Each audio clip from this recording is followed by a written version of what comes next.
Hello everyone, glad you're here. Today we'll be talking about signs of sensory integration, vulnerability that you may not expect. So again and again, when I meet families or when we talk about sensory challenges or how it may present in daily life, people are blown away at how much is missed when it comes to understanding our sensory development and how many ways we can support. So sensory integration is an area that if kids have vulnerabilities, there are so many ways that we can support. There's so much that we can do, and there is support out there. And I have many clients that are maybe in their teen years or adolescents or young adults that have been diagnosed with anxiety or depression most of their lives. And it turns out that they actually have sensory processing disorder in a way that is really impacting their emotional state. And it's really tough to function in the world. So it's this lack of understanding what we need and what our body or what our sensory profiles are and how we can support that. And so often we're diagnosing with mental health challenges that actually have a physical or a body or a processing component. So I'm hoping to talk about this more and more because so often I see it missed, and it's something that can be so empowering as we go. So how may a child present that has sensory processing challenges? I so often see kids that are more tired than peers or more tired throughout the day. So maybe it is something like they are preferring to run or to move or to ride a scooter instead of walk for a distance because walking feels so challenging. And I'll explain this in a later video about the root and the why. But right now we're really talking about the signs and the signals and maybe some why, but we'll go through different ways that it may look so that we can be the investigators and we can start to know, okay, here's ways that we can support this child in this moment. Many kids that I see are constantly kind of on edge. So you think about it as a child that is, typically we would be more carefree as kids and curious and explorative and creative, and we get a lot of fun wanting to engage with peers. We get a lot of enjoyment out of that. So going somewhere new doesn't feel like a huge, immense deal. Maybe in the beginning, of course, it's a transition, that's a vulnerable time. Seeing other kids, it's less predictable. But for a child with a lot of sensory processing vulnerabilities, that can be a really big deal. So if they are already on edge throughout their day or working harder than same-age peers to process everything around them, then of course they will be more on edge in that interaction and have a harder time functioning with whatever those demands are socially.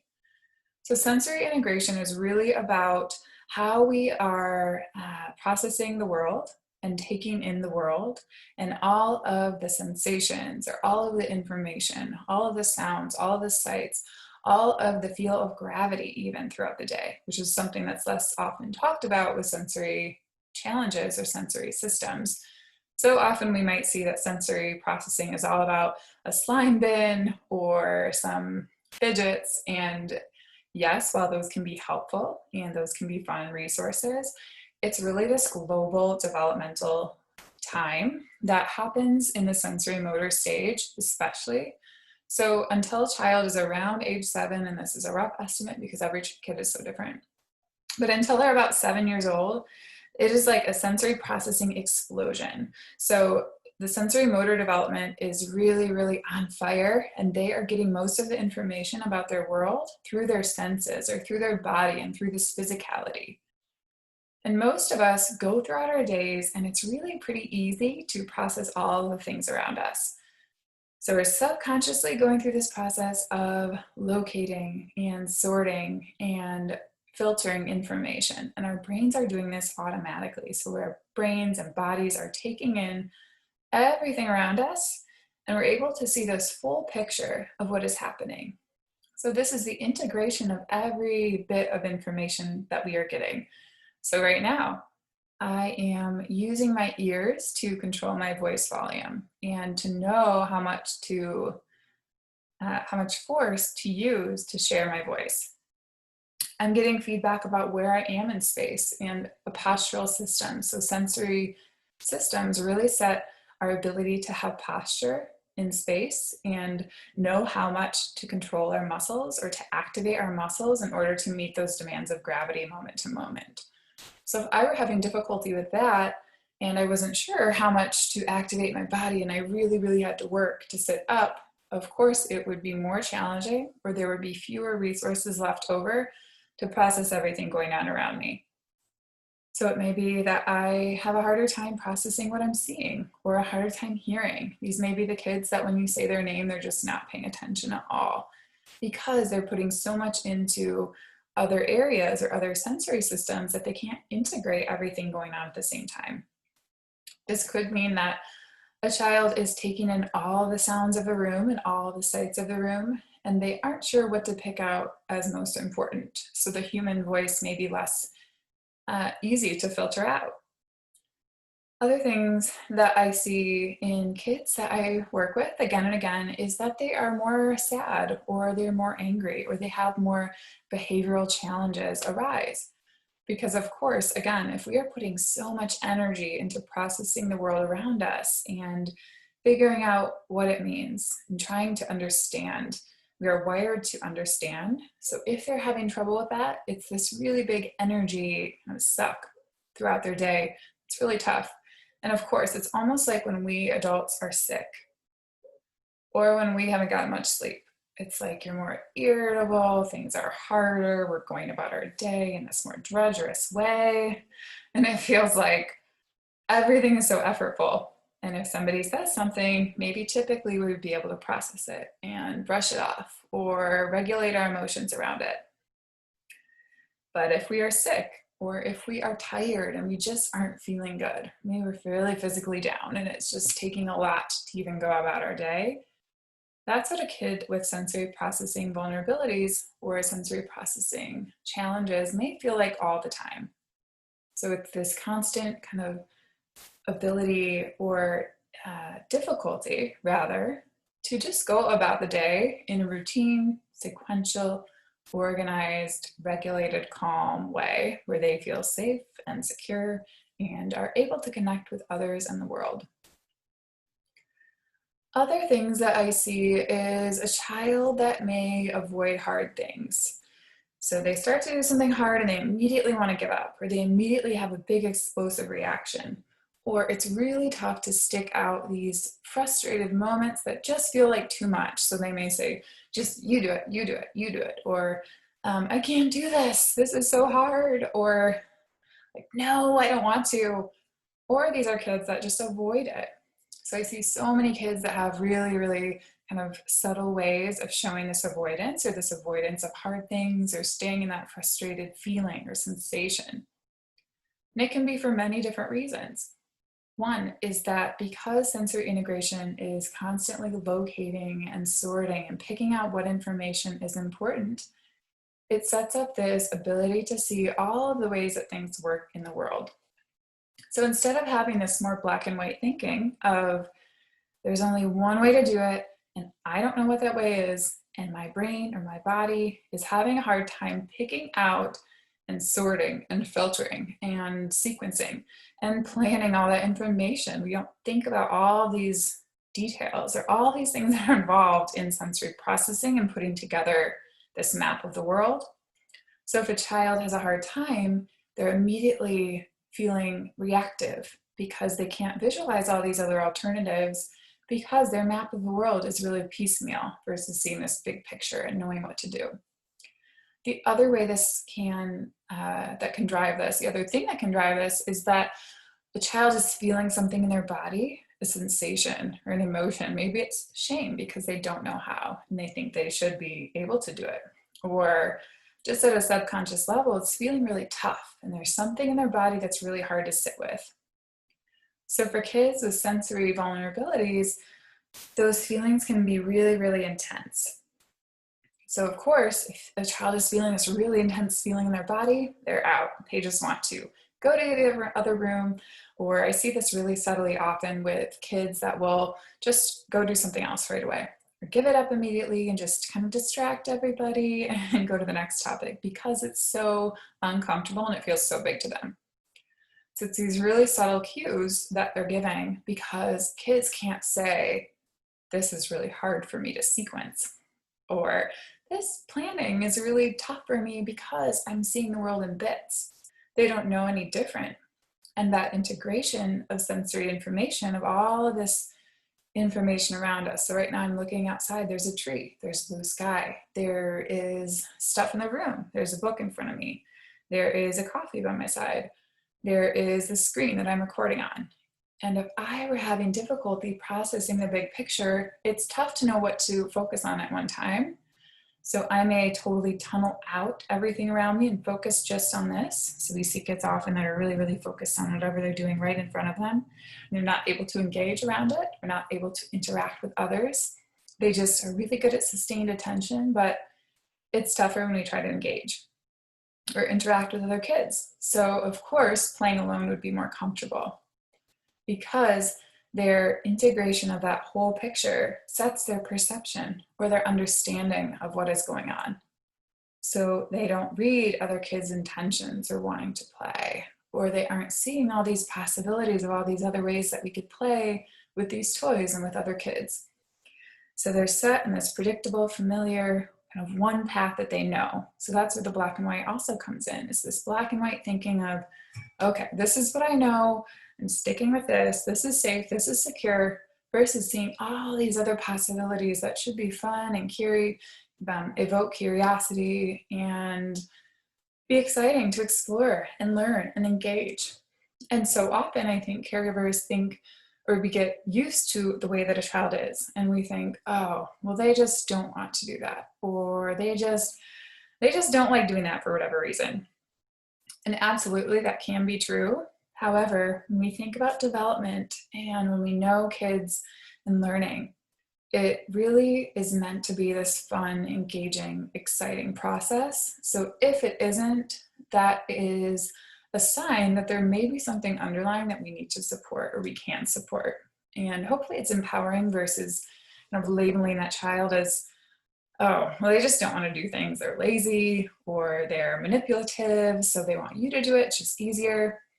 Kids get such a sense of competency from doing. So that's how sensory integration is set. They're moving, they're talking, they're playing, they're learning everything and giving feedback to their bodies. So these kids that are avoiding hard things, I'm wondering about their development and their sensory opportunities or their sensory motor experiences, and where along the way where they may be avoiding that moving or talking or playing because of the sensitivities in their profile or their need for a lot of input or a lot of sensation to feel organized, or just all these different roots that it can cause in early development. So again, until a child is about age 7, they're really, really getting a lot of physical feedback to their body. That's really helpful. Another huge reason that families come to me is meltdowns or big dysregulation throughout the day. So going back to these kids are on edge, they're putting in more effort all through the day. Maybe they're only seeing this one outcome. So they think there's one outcome, they're not seeing all the possibilities. So if they don't get something they want, or if something changes, it can feel like a huge threat to the nervous system because they think that one was the only option. The other reason I see in meltdowns is that kids are, what was I going to say? Lost my train of thought here. Okay, so we went over the outcomes. So I would call that kind of symbolic thinking, this ability to see all these different possibilities of ways that things go. The other thing is that they are more on edge by default. So their brain state throughout the day may be already kind of in a fight-flight mode. So if something sets them off, they are intensified. Ooh, voice getting a little dry today. So of course, if they are intensified, meaning that they're already activated in some way, then of course they'll be more on edge or more reactive because they're already kind of outside their window of tolerance. The window of tolerance is this calm, organized state where we're processing things around us. We can be calm, we can be ready to learn, ready to engage. Kids with these vulnerabilities, it can almost present like little trauma throughout the day because there's all of this unresolved understanding, or that they're not making sense of the world. Things may seem threatening that aren't meant to be threatening. So maybe they hit their shin, and instead of just brushing it off, it feels like this really, really explosive, intense feeling. They're really sensitive. Or maybe they're not getting any feedback to their body. So it feels threatening because they don't know where they are in space and they can't pick out, they don't get feedback like the rest of us do. So it's almost like they're floating and they're unsure. So this is where I see kids that are always wanting to be by a wall or running their hand by the wall or really clinging to a parent or wanting to lay down, wanting to drape across a chair because they're trying to advocate for their sensory needs and advocate for what they need. And if we aren't attuned to that, it can be really easy. And this isn't trying to evoke guilt, it's just saying that's something that we do because we're not used to reading these cues and reading into it. That maybe this is where, at school, we're telling the child, please sit up, Johnny, sit up, you're not allowed to lay on the ground, versus thinking, oh, Johnny is laying on the ground because it makes it easier for him to listen. And he can shut down the resources he needs to know where his body is or support resources to support his posture. And then he can listen and he can learn and he can engage. So it's thinking differently about all of these signs and all these signals in a way that is really helpful for kids. I think about sensory integration almost like the host at a restaurant, where you go in and they assess the environment, they think about the servers and who they have on staff and the capacities in the moment. They seat you in a section in an organized way, in a way that the environment can meet our expectations. For a child that has difficulties with this, it may be like walking into a restaurant, it's just a free-for-all. There's tables around, there's people standing, not sure where to go. It's this muddled, jumbled, confusing mess. And I work with some older individuals that have had undiagnosed sensory processing challenges, and that's how they describe it. It's like this jumbled, muddled confusion versus really having a clear map of what's going on. So you think about how frustrating that would be, and it's an invisible illness or an invisible vulnerability. So it's not like we can outwardly see it. It's often kids that are really bright and really capable in many ways, really articulate and sharing verbally, and maybe they're reading, maybe they read at age 3 and they're brilliant, but they're still having this subtle vulnerability, moving about their world in a functional way. And that's really tough for kids.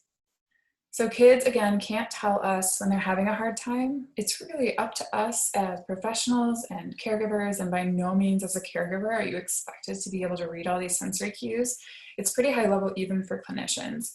So getting used to knowing every individual child and not setting expectations based on a blanket recommendation or blanket advice, but really understanding what this child is doing and why can be so powerful when it comes to that kid's life and that kid's well-meaning. And it can be this exciting thing that is, yes, really complex and challenging to figure out. But once we get it, it's so cool to see how successful kids can be and how we can help them to integrate and form perceptions of the world that are safe and secure.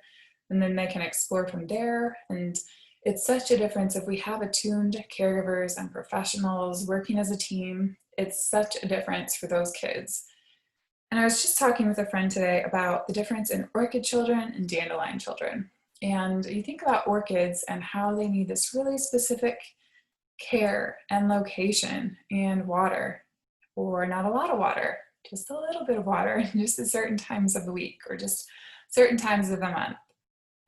And if we give them the right care and we nurture that soil and environment in the just right way, you can have this beautiful, complex orchid blooming. And these kids really do need this really individualized support. So maybe this feels exhausting listening to this and exhausting thinking about all these cues. And I know it's so much information. And if we think about it as this kind of ongoing process, so we're never going to get the just right, exactly environment interaction or activities for this child, but it's tweaking these subtle things throughout the day. And we'll go into this in other videos, so stay tuned if you are interested in that. But today we talked all about different signals of sensory processing vulnerabilities and why it is such an exciting area of the work that I do to help families really feel empowered and be experts on their kids in a way that can support them. So to all of you, wishing you care, wishing you all of the compassion and patience and grace with yourselves and kids in this process. And if you enjoyed this video, please subscribe. I'll be coming out with more videos on sensory processing, how to support, what the heck to do now that we know this information, the different types of sensory processing vulnerabilities, how those may differentiate what type of care we give certain kids, and anything else you want to know. So if you have any questions, please comment. That'll help me for future videos, and I look forward to seeing you there. Thanks all.